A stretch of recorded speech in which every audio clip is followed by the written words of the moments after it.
A situação vai ser tão caótica pelo desenho que nós estamos vendo sendo montado, que as nações da terra irão se reunir e começar a gritar por um governo único, gritar por alguém que venha, sabe, trazer a unificação das religiões, porque as guerras, a maioria delas, são realizadas por causa da religiosidade, e assim sucessivamente. Deixa eu ler para você aqui. Eu quero ver o comentário de vocês aqui na linha do tempo. Deixa o seu comentário aí, vamos lá. A profecia dos papas, né, de Malaquias, que é chamado de São Malaquias dentro do catolicismo. Escrita por São Malaquias no século XII, prevê que a Igreja Católica terá 112 papas. E o último deles, chamado Pedro, o romano. Então, o último papa, né, que, digamos, para essa profecia se cumprir, esse papa, que vai assumir agora no lugar de Francisco, o nome dele seria o título, o rótulo que ele receberia diante da sociedade seria Pedro, tá? Assim como o Bergoglio escolheu o codinome Francisco para o seu papado, por ele ser franciscano, esse próximo papa, segundo a profecia de Malaquias, de São Malaquias, diz que ele receberia o nome de Pedro. Olha só, Pedro o Romano. E reinará durante um período de grande tribulação, culminando na destruição de Roma. Algumas interpretações sugerem que o Papa Francisco poderia ser o penúltimo, com Pedro o Romano como o último, o que levaria a um apocalipse. No entanto, outras interpretações, como a de que o Papa Francisco é o último da linhagem, também são possíveis. A profecia descreve que cada papa com uma frase curta, e a última profecia menciona Pedro o Romano. Como o último, o que o levaria a um apocalipse, no entanto, né, Pedro Romano, desculpa, que seria o último papa a liderar a igreja. Essa descrição, juntamente com as tensões geopolíticas atuais, leva alguns a acreditar que o mundo está à beira de uma crise. E a morte do Papa Francisco desencadeou especulações sobre o cumprimento dessa profecia. Aqui eu vou fazer um comentário e quero ver o que você vai escrever na linha do tempo. O que nós temos que parar e avaliar dentro de tudo que está acontecendo? A morte do Papa Francisco é um fato, já aconteceu. Ele está sendo velado nesse momento. O que pesa agora diante dessa fala de Malaquias, ou da fala, vamos dizer, do próprio Daniel Mastral, da fala de Nostradamus, né? Que é um profeta que trouxe várias previsões do futuro. Você consegue entender o que eu estou dizendo? Se você consegue entender, escreva aí na linha do tempo para que a gente possa continuar no raciocínio. Você está entendendo? A morte de Francisco é um fato, tá? Ele está morto. Então, o cumprimento dessa profecia está em cima do nome desse Papa. Então, meu amigo, aperta o cinto, deixa a poltrona na posição vertical, abre a janela, né, abre a ventarola da aeronave e se prepara para a partida. Se prepare para o regresso. Se prepare para voltarmos para aquele que realmente prometeu que um dia voltaria para nos levar. Se essas profecias, tudo que está sendo dito, se cumpre nisso, então pode se preparar. Pode se preparar, entre em jejum, oração, busque a Deus de fato e de verdade, porque está muito claro para tudo e todos. Mas vamos continuar vendo e assistindo os fatos. Agora, se essa profecia, tá, desse nome vier coadunar com aquilo que nós estamos vendo acontecer no cenário, então, né? E outro fato interessante também, né? Nostradamus, Malaquias, disseram, né, e falaram que esse próximo Papa seria um Papa, né, de pele escura, um Papa negro, né? Seria o primeiro Papa negro na história, né, do Vaticano. Então, nós precisamos estar ligados nessa situação. Como eu acabei de dizer, são já completa em Francisco 112 papas, tá? 112 papas desde o início do papado, ainda no período de Constantino, do Império Romano. De lá para cá 112 papas. Porém, começou a contagem de papas com o título de rei a partir do momento que o Vaticano se transformou em uma nação. Enquanto o Vaticano era ligado a Roma, então era apenas o Papa, o líder da igreja. Quando o Vaticano se transformou em uma nação, o Papa não é apenas um líder religioso, ele é também um líder político de uma nação chamada Vaticano, é um país. Tem a sua independência, tem a sua bandeira, tem o seu banco, tem tudo que uma nação precisa, tem no Vaticano. E por isso que é chamado de rei aquele que está no trono do papado. Então, o rei Francisco morreu. O próximo que virá é o oitavo rei. E aí nós precisamos estar atentos. Eu vou colocar aqui a fala do Daniel Mastral. Eu não sei se vai dar algum problema, porque tem um instrumental aqui no fundo. Mas se tiver problema, depois eu tiro esse instrumental aqui. Mas eu vou colocar para você ouvir o que ele comenta. O que vier, que vai ser o oitavo rei, né, ele vem da mesma linhagem, ele é o falso profeta. Ele vai dar apoio ao anticristo. O Estado do Vaticano, ele foi formado pelo Tratado de Latrão. Aí começa uma contagem de papas, porque a partir do momento esses papas tornam-se reis de uma nação. O primeiro é o Pio XI. O Pio XI não pode contar. Ele já estava em ofício, ele já estava exercendo o cargo. Então, com a morte dele e com o próximo que vem, Pio XII, aí começa uma contagem do primeiro papa, né? E aí vem o segundo, o terceiro, o quarto, o quinto e tal. E aí entra, né, o nosso atual papa, o Papa Francisco. Então, o Francisco, ele é o sétimo. Ele é o sétimo na linhagem do oitavo rei. É a questão de uma profecia de Apocalipse 17, né, que fala sobre o oitavo rei. Esse oitavo rei, ele vai ser um falso profeta. Bom, você conseguiu entender?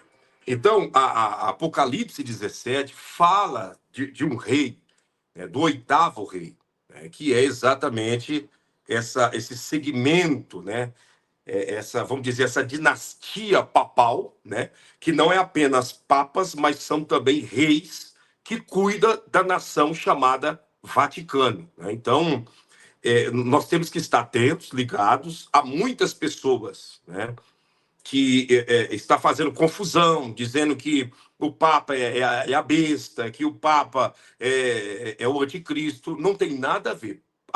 Líder religioso não se enquadra na figura do antimachia. A figura do antimachia, ela é ligada a governo, a política, tá? Ligada à política. A figura religiosa é ligada ao falso profeta. Você consegue entender? Então, o Papa não tem nada a ver com o anticristo, não tem nada a ver com a besta do Apocalipse, não. A linhagem religiosa envolve o falso profeta. E é aí que nós temos que estar atentos, porque Apocalipse 17 traz com muita clareza a questão deste oitavo rei. Aí você pode perguntar, tá, pastor, e qual a sua opinião sobre isso? A minha opinião sobre isso é o que eu acabei de dizer aqui agora. Nós temos que estar atento aos fatos que estão acontecendo e que irão acontecer. E um dos fatos primordiais que nós temos que estar ligado é a questão do rótulo e do título que o Papa novo vai ter. Tá? Você sabe que da nossa geração, né, o Papa, a atuação papal que a gente lembra, né, que nós, a maioria de todos aqueles que, mesmo que tenham um pouco de idade mais avançada, mas todos lembram, é do Papa João Paulo II, que foi um que mais demorou no cargo, né? Papa João Paulo II. Depois do Papa João Paulo II, veio o Bento XVI, né? Youssef Ratzinger, né? Que morreu alguns anos atrás, né? Antes de morrer, ele foi deposto do cargo e Francisco assumiu há 12 anos atrás. E agora vem Francisco e o próximo depois dele é o que nós temos que estar atento, né? Sobre a nomenclatura que ele vai receber e toda essa movimentação. No dia em que Francisco morreu, o líder do Fórum Econômico Mundial, Klaus Schwab, renunciou ao cargo. Exatamente no dia em que Francisco morreu, Klaus Schwab se renuncia ao seu próprio cargo. Aí você pode perguntar o que isso significa. Klaus Schwab que é o líder do Fórum Econômico Mundial, é um daqueles que encabeçou, até então, o trabalho de resetar o celular. Você está entendendo? O trabalho do reset do celular, para não falar claramente, o trabalho do reset do celular, para formatar a memória do celular. Você está entendendo o celular, né? O celular chamado Planeta. Ele que estava encabeçando todo esse reset do celular, ele simplesmente, no dia que o Papa morreu, ele renunciou ao cargo. Abriu mão do cargo e disse: não vou mais ficar à frente. Passou, né? Passando a sua posição para alguém, uma figura mais jovem, uma figura mais cheia de vida e de vigor. Mas a estranheza é que tudo aconteceu no mesmo dia. No mesmo dia. O Papa falece e uma coisa meio que orquestrada acontece também. Klaus Schwab renuncia à sua função de líder do chefe do Fórum Econômico Mundial. Ele já vinha há alguns tempos fazendo alguns testes, né? Alguns testes, e simplesmente no dia da morte do Papa foi o dia que ele renunciou. Uma coisa eu vou dizer para você aqui bem claro para nós ganharmos tempo. Nós estamos no começo de um novo ciclo na sociedade mundial. Nós estamos em um começo de um novo ciclo na sociedade mundial. No dia da morte do Papa Francisco, nós estávamos lá em Israel e nós percebemos o movimento, tá, de alguns rabinos, o movimento de alguns católicos ortodoxos, né, alguns padres, alguns bispos ortodoxos. Nós percebemos o movimento em Israel, um movimento totalmente diferente daquilo que sempre nós estamos acompanhando, sabe? Eu te falo por ter convivido ali alguns anos. Depois da morte, no dia da morte de Francisco e na sequência dos dias, percebeu-se um comportamento, uma atitude diferenciada tanto da comunidade judaica como também da comunidade dos católicos ortodoxos. Então, o que vem aí pela frente não é algo comum e normal. O que vem aí pela frente não é uma sequência de dias normais, não. O que vem pela frente é algo que ninguém, ser humano nenhum, é capaz de decifrar e dizer o que está vindo. Nós só sabemos que surpresas estão para acontecer a qualquer momento, tá? Não é que Francisco venha a ser uma figura importantíssima ao ponto de mudar a história, não. É que os sinais escatológicos, os sinais da geopolítica mostram essa realidade, de que a morte desse Papa está trazendo para a sociedade uma mentalidade, né, de algo que está para acontecer, que nós não sabemos, mas será algo que vai pegar muitos de surpresas. Muitos que estão titubeando em dois pensamentos serão surpreendidos. E o conselho que eu te dou, qual seria? Se prepare. Entre em jejum. Entre em oração. Busque a face do Eterno dia após dia. Coloque sua vida no altar de Deus. Ore e jejue pela salvação da sua família. Ore e jejue para Deus, sabe, tirar de dentro de mim, de você, de cada um de nós, aquilo que não pertence a Ele. Porque a hora é chegada. O tempo é esse. Nós estamos vivendo o tempo da visitação do Eterno na face da terra. Visitando quem? Os seus eleitos e alertando para algo que está para acontecer logo ali na frente. Não vai dar tempo de pedir perdão. Não vai dar tempo de reconciliar com aquele ou com aquela que, quem sabe, alguém está brigado, alguém está sem se falar. Não vai dar tempo de você, sabe, fazer um conserto diante de uma vida desregrada, de uma vida de pecados. Será algo muito rápido. Por isso eu digo para você, se prepare. Eu, particularmente, eu nunca, no período que eu estive em Israel, vi, né, enxerguei com os meus olhos o rabinato de Israel dedicando tempo, sabe, para enviar mensagens e algo semelhante pela morte de Francisco. E isso aconteceu essa semana, tá? Tanto a linhagem dos ortodoxos, dos judeus ortodoxos, como a linhagem dos messiânicos, como a linhagem, sabe, dos sefaradi, dos askenazi, de toda a linhagem da comunidade judaica, enviando mensagens de conforto, de consolo e aquela coisa toda.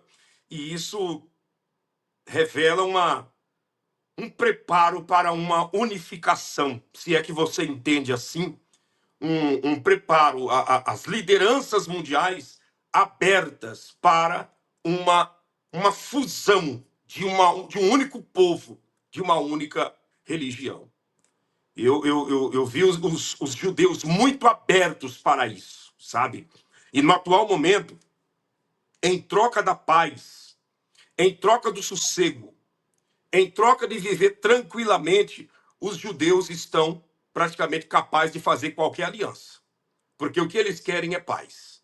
Nós estivemos lá esse período todo Deus nos guardando, mas esse período todo a guerra acontecendo. Como diz o ditado, chicote estralando. Nós estávamos mostrando para vocês imagens, trazendo todo o território de Israel, mas o chicote estava estralando.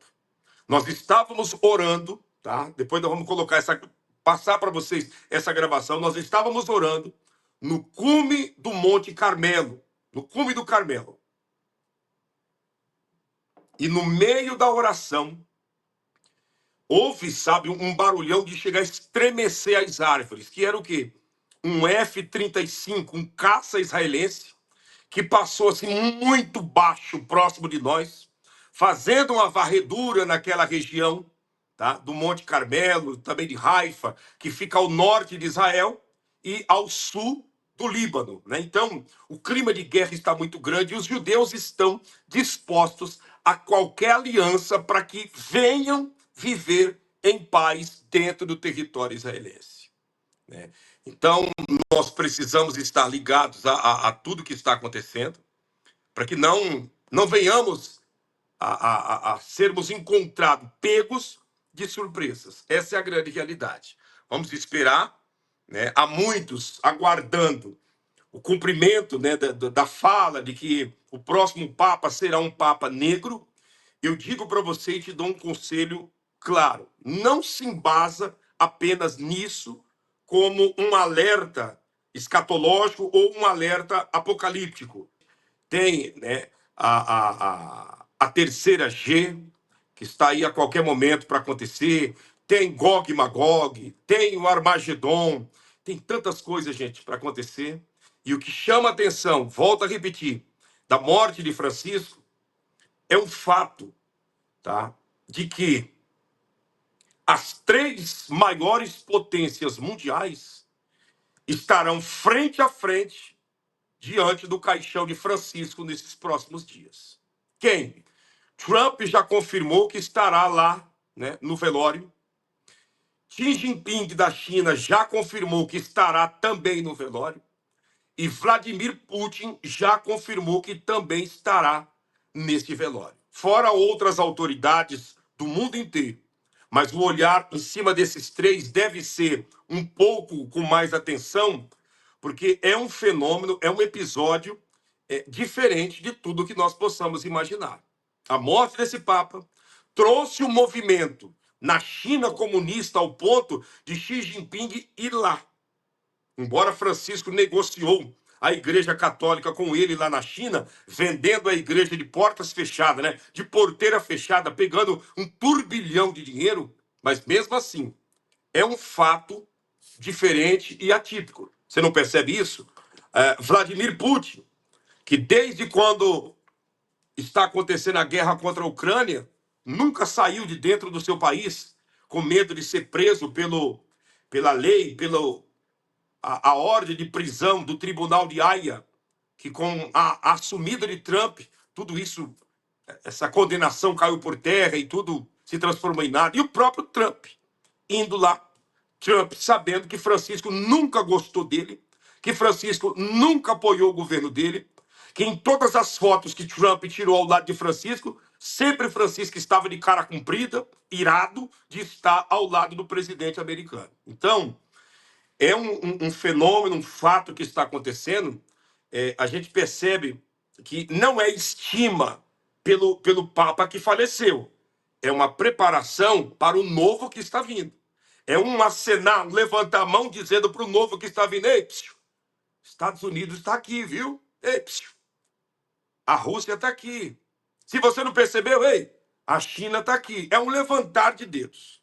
Não é indo lá prestigiar e revelar amores profundos ao Papa falecido.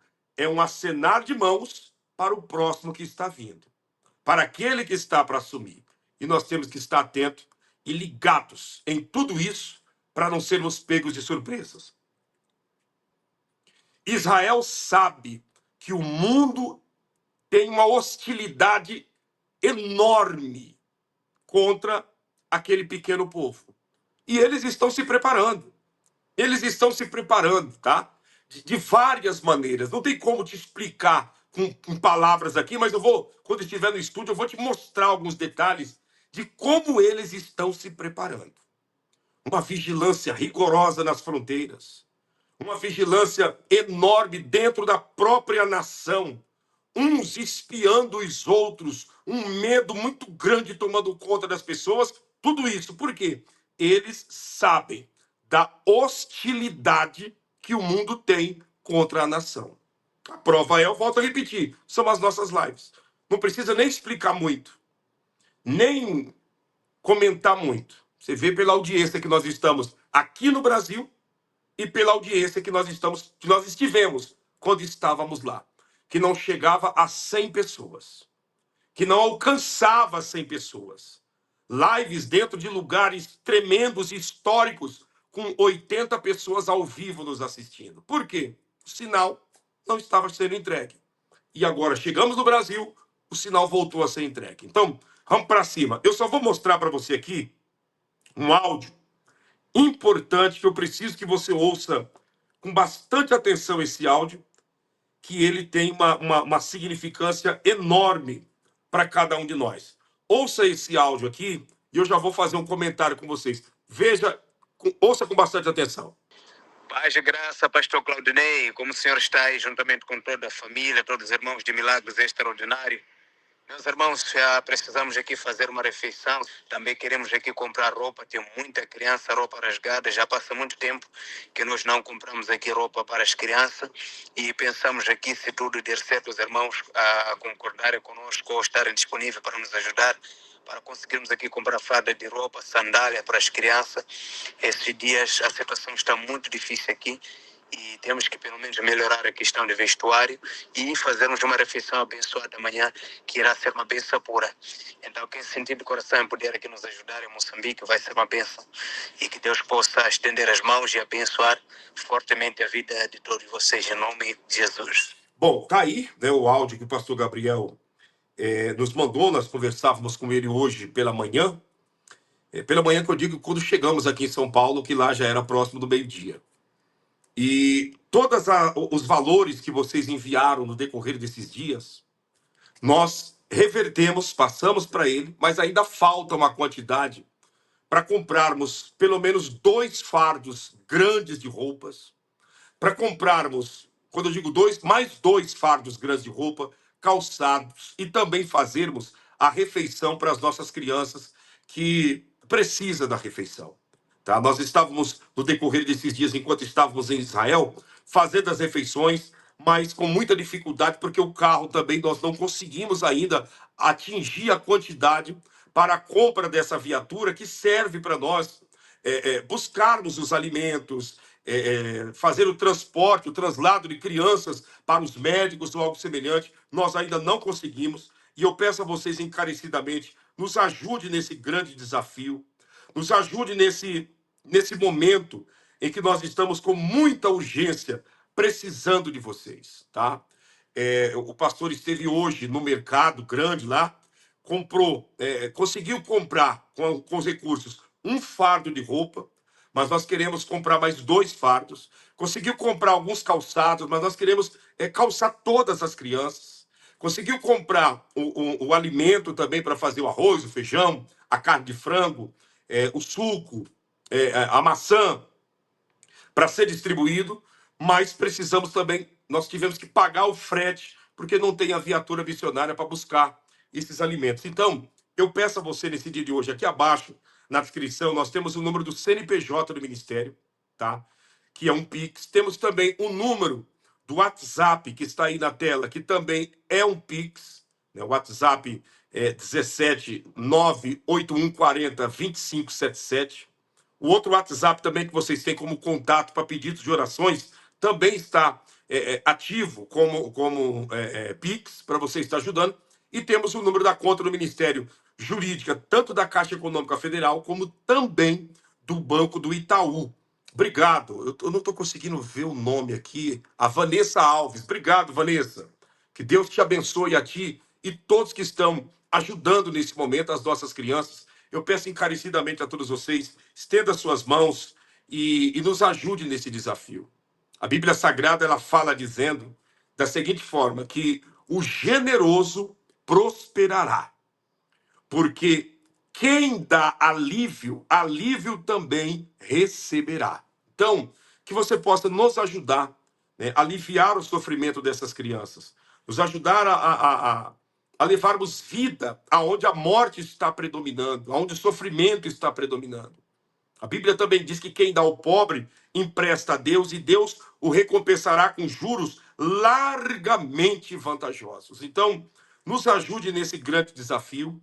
Nós estamos contando com vocês nesse final de mês, podemos dizer assim, que você possa nos ajudar. Você que está conosco pela primeira vez, que talvez você está tão escandalizado, escaldado com situações que provocaram na sua vida, que você olha o número do Pix de uma conta e você diz assim, esse canal e esse pastor é mais um que só pensa em Pix. Pelo contrário, nós estamos aqui pleiteando uma causa e defendendo a causa de mais de 5.000 crianças que dependem de nós, que precisam de nós.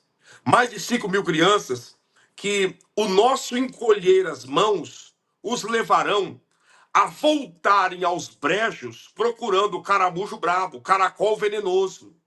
Voltarão aos brejos e às capoeiras no meio dos matos procurando uma oportunidade de armar uma ratoeira para pegar um rato para fazer a refeição do dia. E eu não estou inventando isso.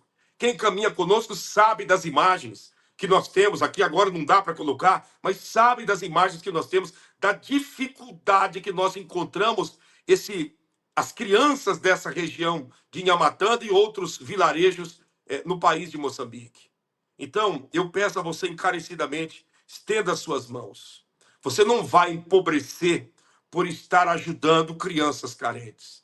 Você não vai empobrecer por estar ajudando, sabe, viúvas, né, que estão desesperadas por não terem nada a oferecer para os seus netinhos. Pelo contrário, Deus vai te honrar. Deus vai te abençoar. Ele irá te prosperar em tudo. Tenha certeza disso. Ele vai fazer. Porque Deus não deve nada a ninguém. Deus, ele, na sua infinita grandeza, a Bíblia diz que ele recompensará cada um segundo as suas obras. Eu me lembro de um episódio que aconteceu de um homem aleijado que entrou dentro de uma igreja. Ele tinha do tronco para baixo amputado as 2 pernas devido a uma trombose, um problema gravíssimo. Então ele só tinha do tronco para cima e ele entrou rastejando dentro da igreja e lá do meio do corredor central ele gritou para o pastor: pastor, eu sou um homem doente, eu sou um homem que estou sofrendo por ter as 2 pernas amputadas. Deus me aceita do jeito que eu estou? Essa foi a pergunta. Toda a igreja parou esperando a resposta do pastor. E o Espírito Santo, que acompanha quem serve a Deus de fato e de verdade 24 horas ao dia, tomou aquele pastor, a boca dele, e deu a resposta para aquele homem dizendo: Deus aceita um homem ou uma mulher, né, mesmo estando pela metade, que se entrega por inteiro. E não aceita um ser humano que está inteiro, que se entrega pela metade. Então, o que pesa perante Deus é a nossa entrega. Deus aceita um homem que está pela metade, que está se entregando por inteiro, mas não aceita um homem inteiro que se entrega pela metade. O que pesa muito na nossa vida, e às vezes tem gente que deixa isso passar batido, é o que passa dentro do nosso interior no tocante ao nosso próximo. Ao olhar para o nosso próximo, a ver a dor do nosso próximo, o sofrimento do nosso próximo. Se a dor do nosso próximo, o sofrimento do nosso próximo não impacta a nossa vida, o problema não está na vida do próximo. O problema está dentro de cada um de nós, que precisamos rever os nossos conceitos e valores. Então eu peço a você, nos ajude. Faça uma entrega inteira em prol do seu semelhante. E o Eterno há de recompensar todos que aqui estão. Os moderadores estão colocando aí na linha do tempo o número da conta. E eu vou procurar fixar aqui, tá? Vou procurar fixar os comentários dos moderadores, né? Deixa eu só fixar aqui, ó. Que aí você... Deus abençoe, Jefferson. Um abraço grande para ti, para Mônica, para toda a família, viu? Davi, Deus abençoe. Também a Rafaela, que está lá em Portugal com toda a família. Deus abençoe. Então, eu vou fixar aqui o que a Chris Kellen escreveu. Está fixado aí, ó. Os dados da conta do ministério. Obrigado, Chris Kellen, Carmen Maia, também o Sebastião, Osmar. Deus abençoe, Osmar. Deixa eu ver quem mais aqui. Dos moderadores. Maria Gomes, a Michele Santos. Deus abençoe. Minha esposa está aí. O pastor Antônio César está aqui. Milagres Extraordinários Europa. Um abraço, pastor, para ti. Para a missionária Maria. Minha esposa está aqui. Mulher extraordinária. Nos ajude, tá? E eu tenho certeza que Deus há de recompensar todos vocês. Eu vou concluir com uma oração. Já estamos indo para 1 hora de live. Eu vou concluir, tá? E peço a vocês, se inscrevam em nossos canais parceiros. Canal Pastor Claudinei Oliveira, o canal Milagres Extraordinários Europa, o canal Cozinhando na Suíça com Neuza Santos, o canal Mulher Extraordinária e o canal Cortes MME. Faça isso. A partir de amanhã, nós já estaremos com as lives diretamente lá do estúdio, e aí vai ser mais fácil para a gente estar comentando esses assuntos, que esse caso aí do Papa Francisco, que faleceu, e do novo Papa que está para ser empossado, tem algumas novidades importantes. Inclusive, tem 7 cardeais aqui do Brasil, 7 cardeais, que estão indo se reunir com mais 152 cardeais do mundo inteiro para a seleção do novo Papa. Nós precisamos ficar atentos a esse episódio. O segredo não é apenas o novo Papa. É nomenclatura, são situações que envolvem posições, né, vamos dizer, dentro da política do Vaticano, que esse Papa tem. Tudo isso são sinais que mostrarão para nós o arrebatamento da igreja muito perto. Tá bom? Deixa eu orar por todos vocês. Altíssimo Deus, estenda tuas mãos e abençoe a todos os mantenedores do Ministério Milagres Extraordinários. Abençoe a todos que estão orando conosco aqui agora. Nós te pedimos, meu Pai, guarda a casa, a família. Obrigado pelas tuas servas e servos que no decorrer desse período em Israel estiveram intercedendo por nós, pela nossa casa, pela nossa família. Abençoe a todos. Derrame chuva de bênçãos. Obrigado pelo Senhor ter guardado a minha vida, a vida do pastor Giovanni. O Senhor ter cuidado da nossa família aqui no Brasil. Cuidado do povo do Ministério Milagres Extraordinários e de todos que têm caminhado conosco. Eu peço a Ti que abençoe desde o maior até o menor, em o nome de Jesus. E você que crê, você que concorda com essas palavras de oração, escreva amém. E graças a Deus. Baruch Hashem, graças a Deus pela sua vida. Eu vou concluir só fazendo um pedido a você que está me acompanhando. que não deixou o like, deixa o like, compartilha essa live, chame todo mundo e vamos para cima. Eu sei que vai dar tudo certo. Eu sei que vocês vão nos ajudar e entre amanhã e depois nós voltaremos trazendo já imagens, vídeos da distribuição de roupas e calçados para as nossas crianças ali em Nhamatanda, Moçambique. Eu vou finalizar agradecendo a Deus pela vida de todos. São suas mãos se estendendo em gesto de amor. Sua generosidade, a sua entrega inteira, não pela metade. Nos olhos de uma criança, a esperança brilha em toda parte.